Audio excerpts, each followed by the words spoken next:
Welcome everyone to Dead Talk Live. I'm your host Viz from Walking Dead Now. Want to welcome all of our viewers tonight. If you're joining us for the first time and you want more information about our show, we encourage you to please check out our website located at deadtalklive.com. And as always, if you haven't already done so, please visit our YouTube channel, which is called Walking Dead Now. Go ahead and subscribe if you enjoy our content. And if you're there right now on YouTube, please go ahead and hit the thumbs up button on this broadcast if you enjoy it. Saz is going to be handling the text chats, and we are going to have Marie moderating Instagram, as well as our other team members as well. So guys, let me welcome some of you guys here. We have Justin with us on YouTube, Burnt Eggies, Caleb is joining us, Junior James, Herbal Might is joining us. Eric is also with us. Christian. Eric says, this idea may sound dumb, but could you possibly do a tribute to both the psycho prisoner Tomas from episode 3, season 3, episode 2, and Sadiq? All right, that sounds like a plan to me. We can definitely get on that for you. On Instagram, we have a lot of people with us. Briani is joining us. Exploding is joining us. Zorro. Anna Flower says, I love you. Thank you very much, Anna Flower. Danielson is with us. Vernon. Lillian. Just scrolling through the names here. If I don't get to everybody, I apologize. There's just a lot of people on the list. Stuart Truthy is joining us. Welcome, Stuart. Arash is also with us. CC Wheezy is with us. Danielson. And Nikki Deca. Welcome, Nikki. Jesus is giving us a thumbs up on Instagram. Exploding Potato is saying hi. So, guys, tomorrow is the day. Tomorrow is the day we are going to have Walking Dead director, Fear the Walking Dead executive producer and director of like I said, Fear the Walking Dead, Michael Satrazemis will be our special live guest right here on Dead Talk Live. This is the person who's been with The Walking Dead from season 1, the very beginning. Started out as a camera operator and has worked he has worked his way all the way up to executive producer and still directing both shows, episodes on both shows. It's going to be a fascinating discussion starting at 9:30 p.m., our normal start time tomorrow, Eastern time. That's Eastern U.S. time. You guys, this is your last chance to submit your questions for Michael. So if you do have a question for Michael Satrazemis, please head on over to our website. Again, deadtalklive.com. Scroll all the way to the bottom where you will find our submission form and submit your video question or text question. And we will look at it, we will sort through them, and we will ask him those questions tomorrow live while he's with us here. It's going to be a fascinating hour. You don't want to miss this one, so please tune in. Now, speaking of guests, and all the credit for this goes to our executive producer, Marko, we have upcoming guest announcements to make. The first one is Emma Bell. Emma Bell played Amy, Andrea's sister, in season 1. And we all remember the profound effect Amy had on Andrea. And she is going to be joining us live here at Dead Talk Live. Date to be determined, but it's hopefully going to be sometime very, very soon. And also, with Amy not appearing on the same show, we're also going to have Andrew Rothenberg, Jim from season 1 of The Walking Dead. That's just fascinating. And what we're trying to do here is we're trying to bring in guests starting from the beginning seasons of The Walking Dead. And we're trying to build and, I guess, properly display and show you guys what the atmosphere has been on the show from season 1 and as the show has progressed. So, and Andrew Rothenberg, who played Jim, his confirmation literally came in minutes before we went live tonight, where he said yes to coming on to being our special guest. So coming up, guys, we have, let's see, we have Michael Satrazimes tomorrow. We also have Matt Mangum, who played DJ, the savior turned Alexandrian. We have Juan Javier Cardenas, Dante, the guy who killed Sadiq, Alpha's spy in Alexandria. And now we have Emma Bell, Amy's, who played Andrea's sister. And of course, Jim. How can we forget Jim from season 1? Jim was the one that was left by the group because he was bit by a tree. And they left him with a gun on their way to the CDC. And that was the last we ever saw of Jim. So we're trying to build a timeline to see, to build the atmosphere and how the atmosphere on the Walking Dead set has changed as the seasons went on in the show. And we got awesome season 1 guests coming up. And then, of course, we have like Dante coming up, Michael Satrazimes tomorrow, who's been on every season of the show. We have DJ, the very, well-known savior turned Alexandrian after the saviors lost the war. So a lot of exciting guests, just like I promised you guys. And a lot more are coming. A lot more guests are coming down the pipe. So stay tuned, as we're going to be announcing guests pretty frequently here on Dead Talk Live. So let me see what you guys are saying on the chats. Temple says Jim should have stayed. He was a great character. He had a lot of potential. Exploding says, I'm not going to say the word, but he hates Dante, who killed Sadiq. Dante was you got to give Juan Javier credit, man. He played Dante perfectly. What a great actor. And it's going to be our privilege to have him here with us. Frank is giving us a lot of thumbs up, as is Yuhas. Kyle Alexander on Instagram is waving at us. Nikki Deca says, thank you for the guest, Viz.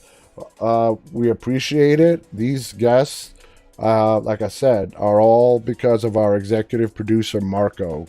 So thank you to Marko. He's actually with us on Instagram tonight, watching, for getting us all these cool guests lined up for Dead Talk Live.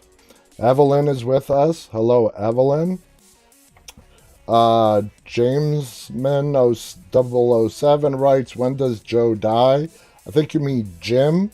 Jim died in season 1 on their way to the CDC. He got bit during that attack on the camp where we lost Carol's abusive husband, Ed. We lost Amy, who's going to be our guest as well, Emma Bell. Andrea was devastated, stayed by her all night, holding her till she turned. And if you guys remember, when Rick tried to step in, Andrea pulled the gun on Rick, saying, don't come any closer. This is my sister. Famous scene right there. And it was Andrea that put her sister down once she turned. And going back to the season 1 days, guys, I keep mentioning this. From the moment you die or bit or whatever, it took a lot longer to turn as opposed to what it is now.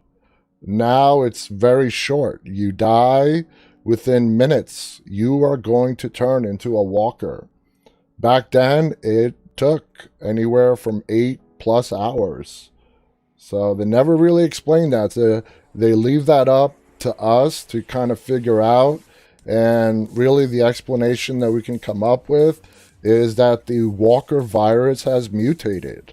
It has mutated over the years, and maybe we are going to get more information about that when we're introduced to the CRM in The Walking Dead World Beyond, and eventually The Walking Dead movies with Rick Grimes. Since they are going to be a lot more science-based, they have the equipment, They've been studying this virus for a long, long time now. And I think a lot of answers are going to be revealed to us once we get an official introduction to the CRM. So stay tuned. A lot of these questions are going to be answered, and it should be really interesting. Should be really interesting. Paige on Instagram writes, I might have to rewatch it, to be honest. Oh, it's always great. And this weekend, AMC is starting from the beginning. Season 1, Episode 1 of The Walking Dead for everyone to catch up. It's the big lead up that they're going to be playing all the way up to October 4th when we're finally going to get this finale. So there you guys go. It's coming up. And Marko, our executive producer, also mentioned to me that Season 1 is also being streamed free. Marko, you're on Instagram. If you can share the name of that streaming service, because I forgot. But there is a streaming service that is streaming Season 1 currently of The Walking Dead as well. So if Marko can mention that on Instagram, I will share that with the rest of you guys as well. So let's see what's going on Facebook.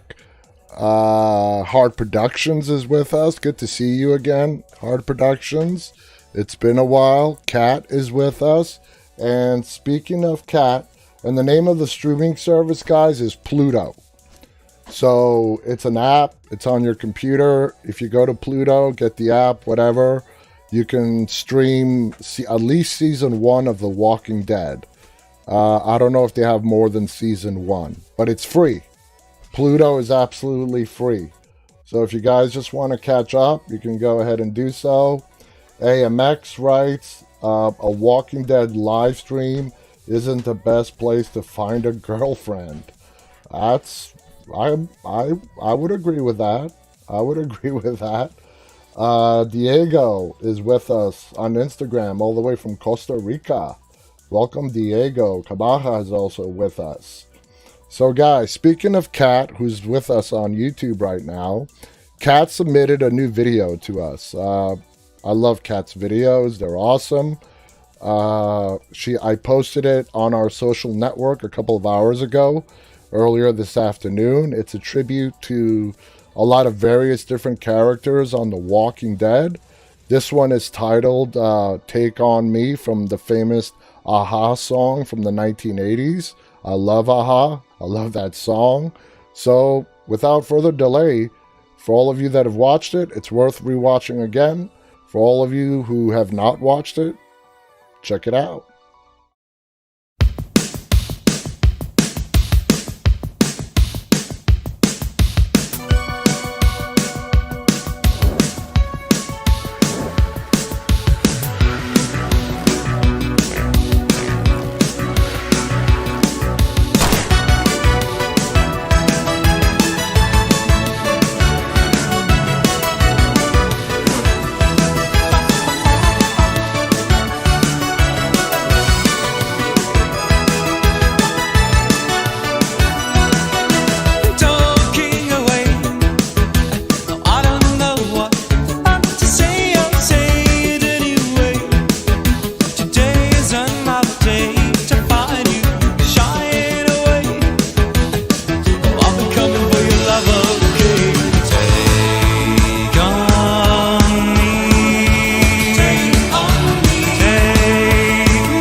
So there you guys have it.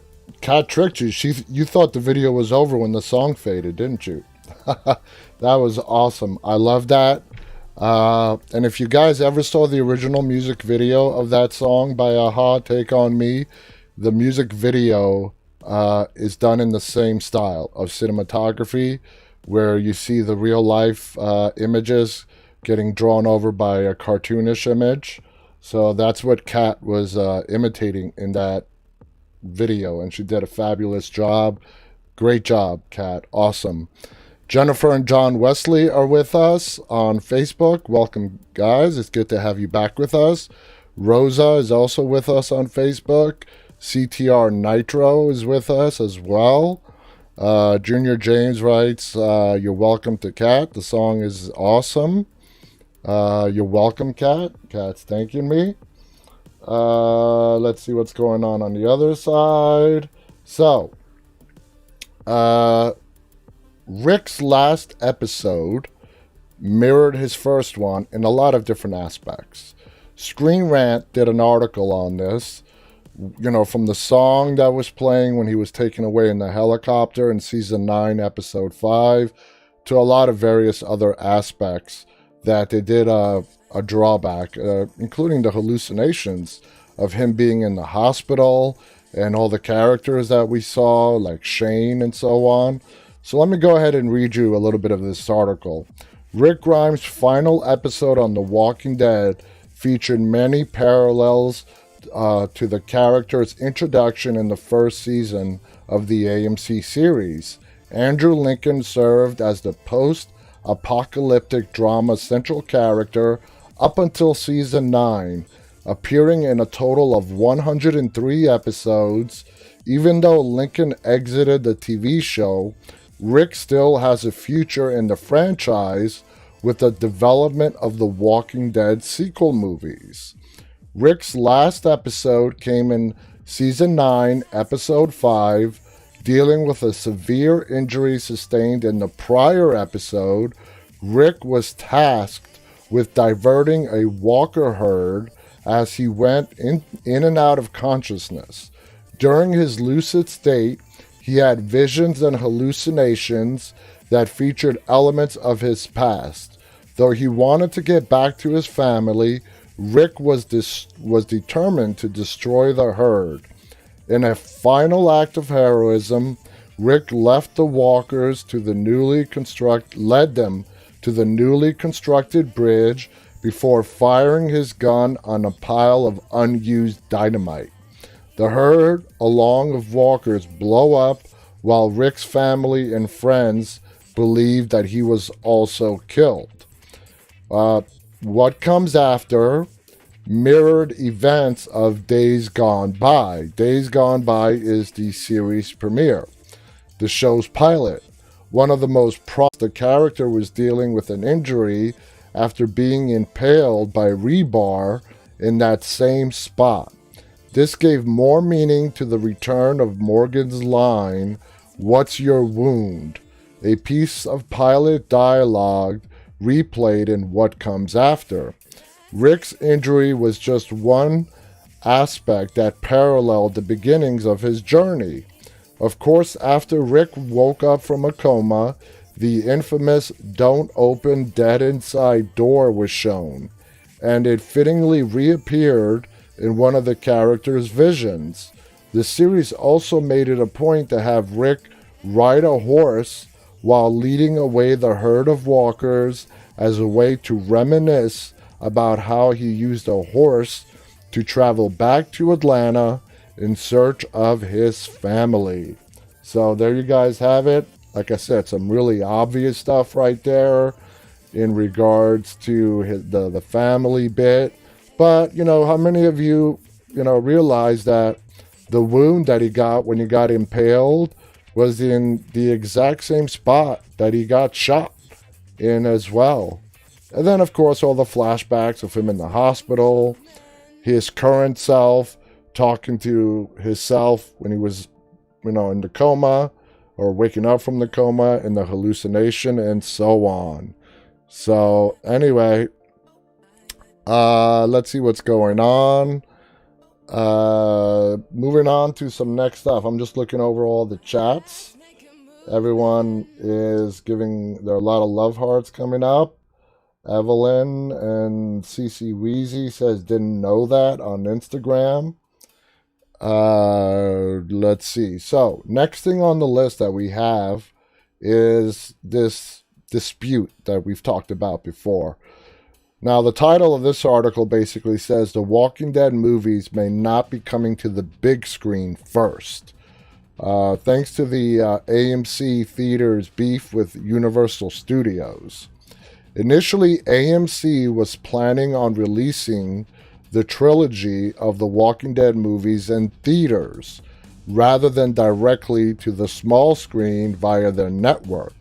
However, thanks to the current coronavirus pandemic and the fact that Universal Pictures released a slew of movies directly to video on demand, AMC may renege on their original plan. As previously reported by the Inquisitor, this angered plenty of movie theaters due to the loss of potential revenue. This included AMC Theaters, which is one of the largest movie theater chains in the world. A lot of us forget that AMC is not just a cable channel. It's also a distributor, and it's one of the biggest movie theater chains around as well. Universal Pictures CEO Jeff Shell also stated they plan to continue releasing movies to video on demand as well as into theaters.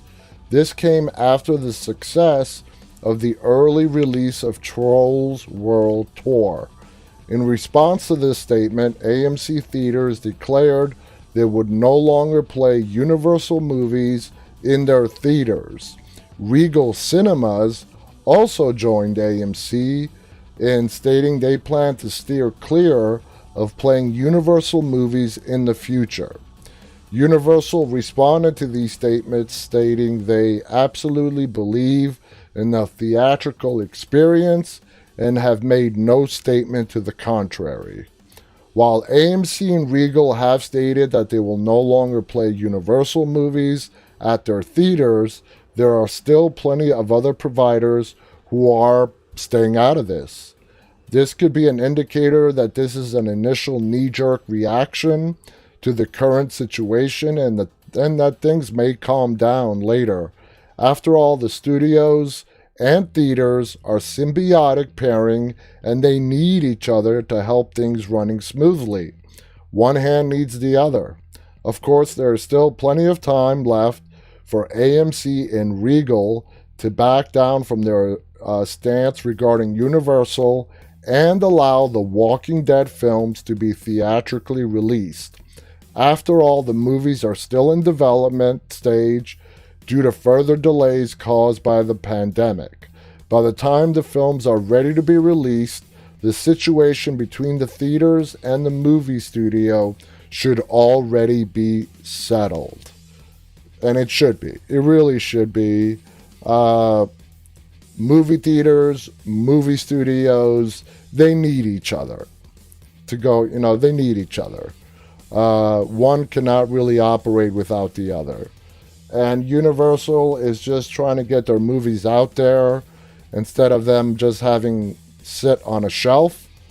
So they've been releasing them to video on demand services like Vudu, Amazon, Fandango Now. And the movie theaters don't like that because they're losing revenue. So they'll work it out. As far as we're concerned, as fans, it doesn't affect us. We're going to get the Rick Grimes movies. For me personally, whether the Rick Grimes trilogy comes out in the movie theaters or it's available at home on the AMC channel, I don't care. As long as I get to see them, that's all that's important to me. Kimmy writes, I missed the theater, as does Saz. Ria on Facebook writes, I can't wait to see Andrew Lincoln on the big screen. Miss him so much. We all do. And we're going to get our opportunity. Let's Let's see, just scrolling through the Instagram chats. Rohi is sending us love with a lot of smiley love faces. Let's see. La is giving us a big thumbs up. Ari is also giving us a smiley love face. So you guys know how much I love to show you guys cool t-shirts and stuff. Came across another one today that I want to share with you guys. So let me show you this. This is another very cool t-shirt. It says, "Fight the dead, fear the living." That's just one of the famous slogans, taglines used in the Walking Dead universe. This is a very cool t-shirt. Just wanted to share it with you guys. Again, fight the dead, fear the living. Very cool shirt. So, let's proceed with our topic that we started yesterday, and we are going to wrap up today. And yesterday, if you missed the show yesterday, guys, we started talking about Negan's savior lieutenants. We got through 4 of them yesterday, and we're actually have another 5 to go through today. So let's start off today by talking about Gavin. Where do we place Gavin? Is he more of a Simon type of a guy or Dwight? You know, Simon being a psychopath, likes killing for any reason he can think of, or more like a Dwight, a guy who wants to please Negan, but doesn't really particularly enjoys killing and what he's had to do to get into Negan's good graces. Gavin personally doesn't strike me as someone who particularly enjoyed playing the bad guy, but he also didn't want to make things hard on himself. He follows Negan's orders through and through, and he hated stressful situations. He didn't like complications. If you guys remember, he found it easier managing those supply drops by the kingdom if he just kept things friendly with Ezekiel. Where he went wrong is he kept bringing Jared with him. Jared is the one who shot Henry's brother, Benjamin, and he ended up bleeding out. You know, Jared was played by Joshua Michael brilliantly, and Jared had no redeeming qualities whatsoever. Gavin clearly disapproved of his behavior, and especially did not approve of him, killing Benjamin, even though that may not have been his intention, because he did shoot him in the leg, and he thought they would be able to save him, but he did bleed out. He did die. And in fact, Gavin carries that guilt of Benjamin dying with him. He does have a conscience. Even when he was faced with the task of bringing Ezekiel to Negan, Gavin expresses a lot of regret of how things turned out. Now, what happened to Gavin? All right, he was killed by Henry, young Henry, who stabs him through the back of the neck, with Morgan and Carol watching. I love that scene, and what I loved about that scene more than anything is the fact that just looking at Morgan and Carol's expression once they realized what Henry did. Because remember, Carol and Ezekiel adopt Henry and raise him. And just to see a little kid murder someone, Henry was out for vengeance from the moment his brother got killed. And he was hell-bent on getting it. So, going back to Gavin again, how do you guys feel about Gavin's relationship with Negan? Do you agree with what I've said so far? Do you completely disagree? Do you guys think he did enjoy being the hard ass that he was asked to be portrayed as by Negan? Ria on Facebook says, "I love your shirt, Viz." Nice one. Thank you, Ria. Kat wrote, I don't remember that auto about zombies opening the doors, so she cannot confirm. Lindsay Sparks writes on Facebook, you're right, great scene, Viz. That is an awesome scene. Not the fact that Henry killed Gavin. That falls in line with what we expect in The Walking Dead. It's the look on Morgan and Carol's faces. Not the fact that even Gavin died. They weren't remorseful. I'm sure they would have killed him themselves. It's just the fact that Henry did it. They didn't want a young boy to do that. Understandably so. But he did. So, for those of you that do not remember what Gavin looks like, let me take this down and bring up Gavin's picture. So this is Gavin. For any of you who don't know who I'm talking about, this is the character, the lieutenant we've been talking about. This is Gavin. All right, let's move on to our next lieutenant. And the next one on the list is Regina. Probably one of the lesser known lieutenants of the Saviors under Negan. She wasn't a very level-headed person. She was the opposite of Laura. Regina had very little patience and wasn't someone you could rely on to lead. She preferred taking shortcuts and basically acted before she thinks. Like the governor. The governor acted on pure impulse. He didn't think things through. It was vengeance the governor was after, and he was going to get it no matter what the consequences. He didn't give a crap who died along the way as long as it wasn't him. Now, when the sanctuary was surrounded by walkers in All Out War Season 8, and Negan was trapped with Gabriel in that box trailer, there were discussions among the lieutenants on what to do and whether or not Negan was dead. They had no clue what had happened to him. All they knew is that he vanished. They had no idea where he was. Regina was quick to assume that Negan was dead. She suggested that they use the workers as a distraction while the minority of the saviors escaped from the walkers. And by minority, she meant all the top lieutenants. They wanted to save their own ass from that herd that was surrounding the sanctuary. She had no problem using their own people as bait to save her own ass, which lost their respect in her. And you all know how Negan feels about people. People are a resource. Remember that quote. Negan says this over and over. That's the one point he wanted to hammer into all of his lieutenants. People, living people, human beings are a resource. That's why he set out that rule. Anytime you approach a new group, in order to make them understand how serious we are, you only kill one, and only one.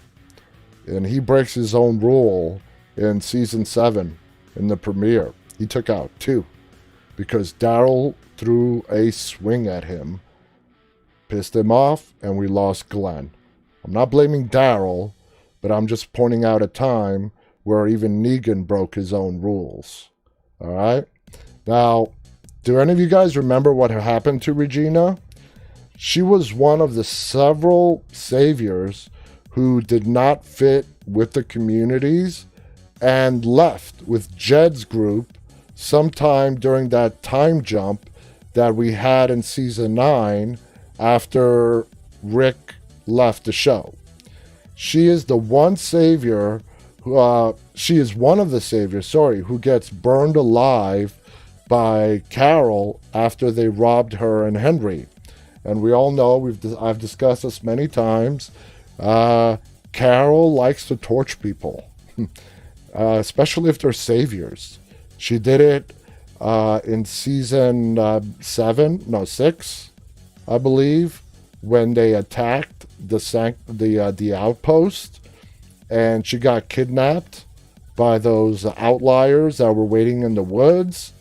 Her and Maggie got the better part of them, and she lured the other saviors that were called in, and she set them on fire. And she did it again with Jed's group when they robbed her and Henry of their supplies. So let me show you guys a picture of Regina, because I want everybody to remember and understand who we are talking about. So here's Regina. And a lot of you guys are probably saying right now, oh, her. Yes, that is Regina. It looks like the YouTube chats froze, so let me go and see what the YouTube people are saying. Kat says, did not like Regina at all. Regina had the worst ideas. Jusiara writes, I love The Walking Dead. I'm a White Boy writes on YouTube, she deserved what she got. She did. She chose to go with Jed. And if you guys also remember when that ammunition backfired on all of them, the rigged ammunition by Eugene that won the war for Rick and the gang, even then, she was one of the ones that did not surrender. She wanted to keep fighting. She's the one that went after Eugene, I think, specifically. I may be wrong. I may be remembering wrong, but I believe she's the one that went after Eugene. Caleb writes, Carol is so different from the comics. Oh, yeah, she is.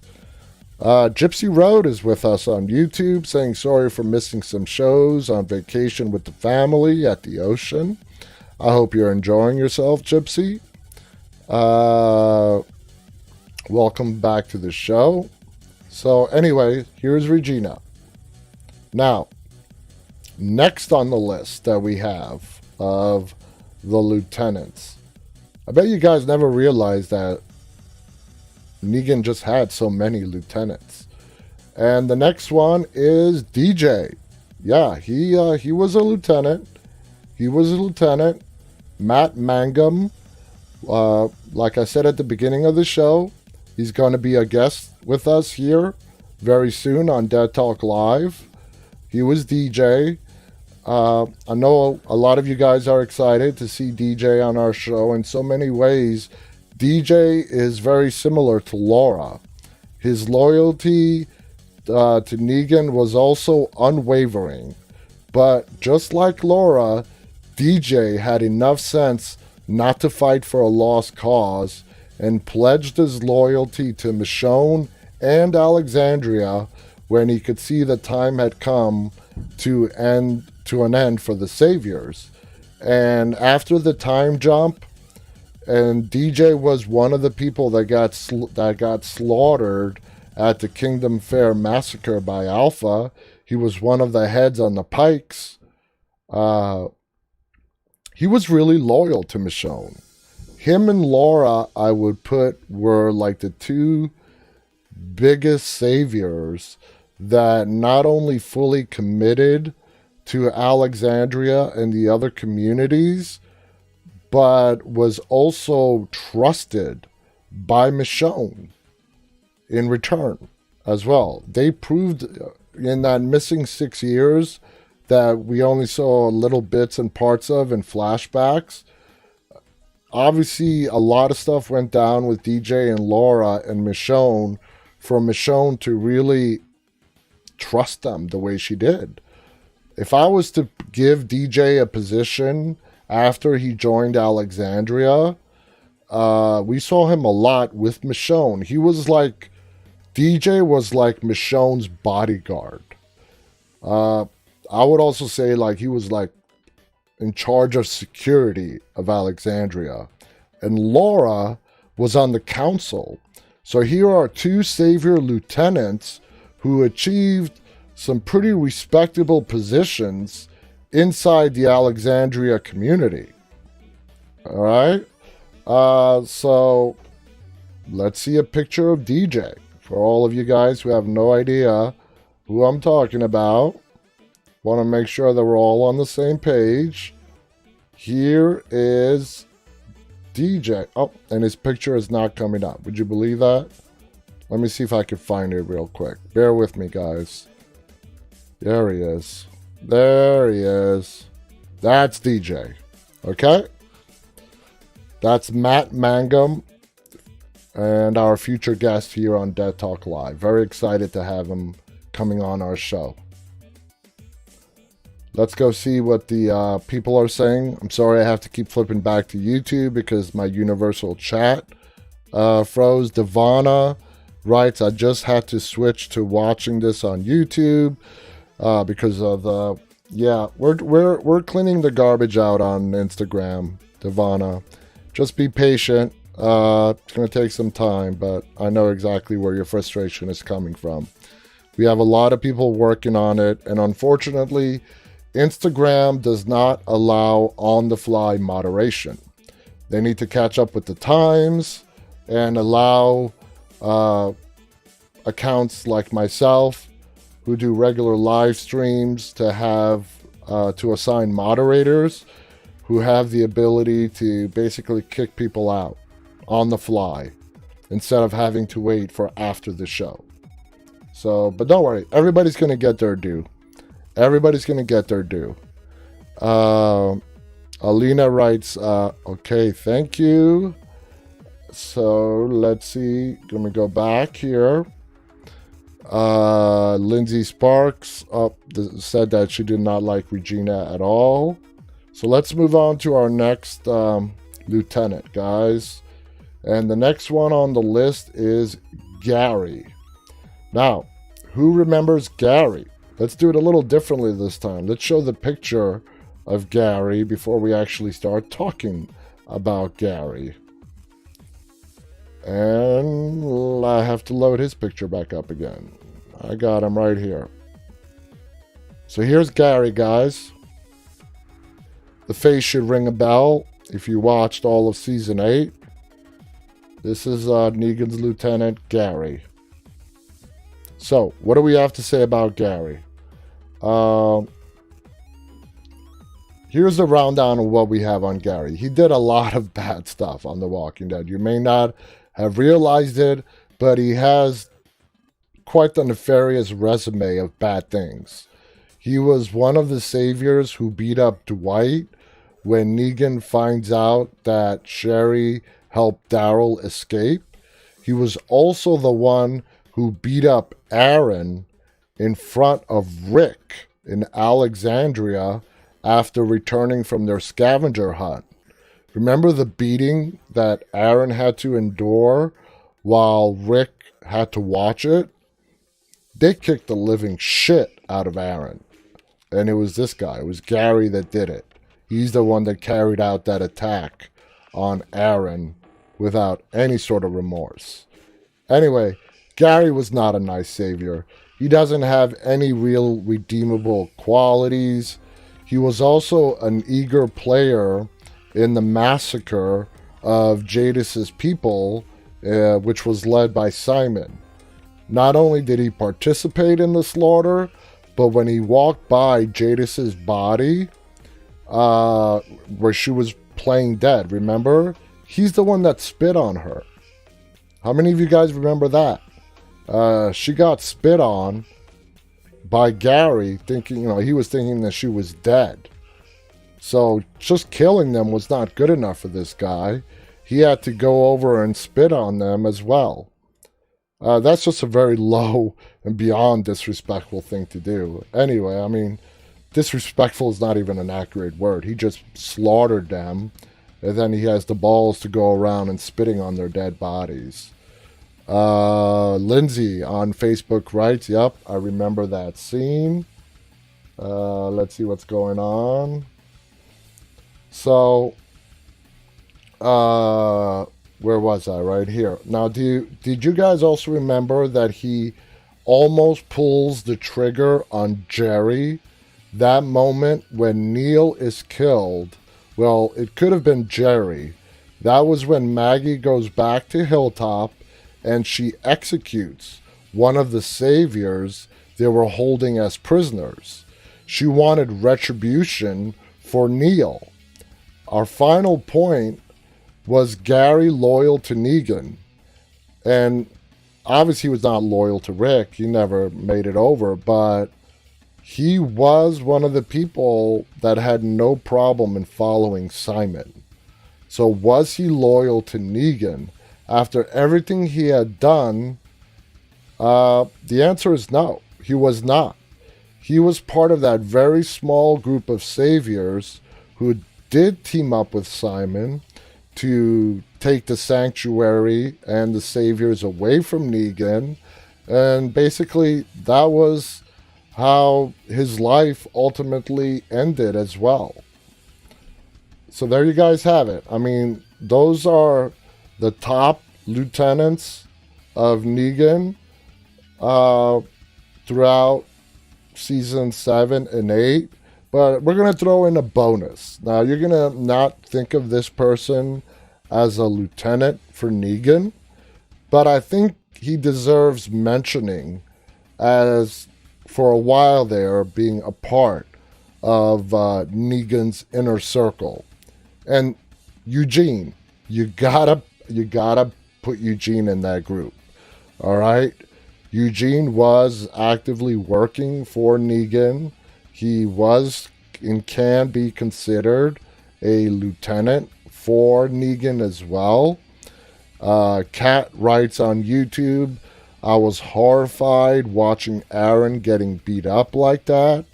Cassandra Drake writes, ooh, yep, I remember, what a sadist. Kat also writes, yep, Cassandra, I agree, good description, sadist. Now let's go on to Eugene. Like myself, unless you really sit down and think about it, a lot of us never really considered Eugene to be a lieutenant, but he really was for a short time. He didn't want to be. He was forced into it when Negan abducted him by force, obviously away from Alexandria, because they saw he could be of value to them. He was the bullet maker. Now, Eugene is not a fighter. He gets other people to protect him, to do the fighting for him, and has said himself he will go with whichever group offers him the greatest chances of survival. But Negan didn't choose Eugene because he thought he could be a good soldier. Negan wanted Eugene for his talents as an engineer. He was a very intelligent person, and Negan saw him as a great resource. And it's true, Eugene is very smart. His social skills could use a little bit of work, but he's a genius. He's very smart. Now, do you guys think that the room that Eugene was given is the same one Negan was planning to give to Daryl? You know, the one that came furnished with his own TV, video games, and a fridge full of food. You guys remember what I'm talking about? When Daryl was prisoner and they were trying to break him and they were showing Daryl what he could have if he agrees to call himself Negan and to turn over to the dark side, for lack of a better term. So I wonder if that was the same room that was ultimately given to Eugene instead. Anyhow, Eugene, for the most part, cooperated and followed Negan's orders, right? Well, that is probably because he was scared of what would happen to him if he disobeyed. And when the sanctuary was surrounded by Rick and the group, Negan said to Eugene, when the people in here start to turn on each other because there's no food, he's like, I'm going to kill you first. Not as punishment, but because I like you and I don't want you to see what's going to happen. Not verbatim. That's not what he said verbatim, but it was the message he was trying to convey to Eugene. And of course, that scared the crap out of Eugene. He was appreciated, and his intellect was valued by Negan and the Saviors. While he was in Rick's group, he felt underappreciated and a bit of an outsider once they all knew that he lied about who he was and how he had a cure for this zombie virus, especially Abraham. He was spoiled by Negan and the Saviors. Remember, Laura asked him if he wanted anything to eat when he was shown his room, and she told him he could have anything. If they had it, he can have it. He was given full access to resources with no questions asked, which was how he was able to make those poison pills. And he made those pills because Negan's wives requested him so they could kill Negan. He didn't do it for them, but he did give it to, I believe, he gave it to Sasha because ultimately that is what Sasha used to kill herself while she was being dragged back to Alexandria in the coffin, where she knew she was going to be used as bait and didn't want to be used like that. She chose to take herself out. I mean, that's heroic right there. I'm just going to scroll over to YouTube, see what you guys are saying. Kat remembers that and wondered the same thing about the room. Cassandra says, yep, Eugene has redeemed himself. Of course, he has. But his loyalty was questioned. In the beginning, I thought he was just playing along. But as his time with the Saviors went on, I really started to question if he really did completely flip over. Kat writes, you could even say he became an unsung hero. He did. He won the war for Rick. If it wasn't for Eugene, they would all died out there in that clearing. Cassandra also writes, lovingly referred to as haircut by Laura. Yep. Caleb writes, Eugene could have anything except lobster. Eugene was a compulsive liar. Yeah, he was. He will say whatever he has to save his own behind. I mean, that pretty much sums it up with Eugene. Let's see, what else about Eugene? Was Eugene loyal to Negan? No. Eugene could not find it in his heart to betray his true friends. So he was not loyal to Negan. He was afraid of Negan. But his mind changed when Daryl and Rosita took him out of that bullet factory. And he ultimately went back, but it was that basically the talk that Rosita laid on him as they were dragging him away, because he admits this himself. That's when he decided that he was going to basically rig the ammunition and help out his true friends. Even though the Saviors treated him well, it was only because he had something useful to offer them. They were not his real friends. He may not feel appreciated by Rick's people, but they never turned their backs on him even after all the lies he told. They kept protecting him, even though through and all of his cowardice, despite his faults, he was still family to them. Eugene's loyalty to his friends ultimately became the decider on who won the war. He made those faulty bullets, and the Saviors lost because of what he did. And at the start of All Out War, guys, how many of us thought that Eugene would be the one to win the war for Rick and the group? Wasn't me, I'll tell you that much. That was his shining moment. And he won over the respect of everyone. And you can really say what he did for them at the end of that war, the lies he told to Rosita, and even though Abraham was not still around, they sort of really put that behind them. That was his moment. Now, what do you guys think about Eugene during his time with the Saviors before they had that big final confrontation, in that clearing? Did you guys agree? Was there a time where you guys felt that he did flip over to Negan like I did? I mean, when they had their guns pointed at Rick and the group, I knew they were not going to kill everybody, or else that would have been the end of the show. I knew something had to happen. I had no freaking idea. And then when all the guns backfired, well, there was our hero. It was Eugene. And goddamn, who would have guessed it? Eugene, the hero of all-out war. Do you think he would accept his new life as a savior and obey Negan to save his own neck? Or did you suspect that he would do something incredible as the thing that he did?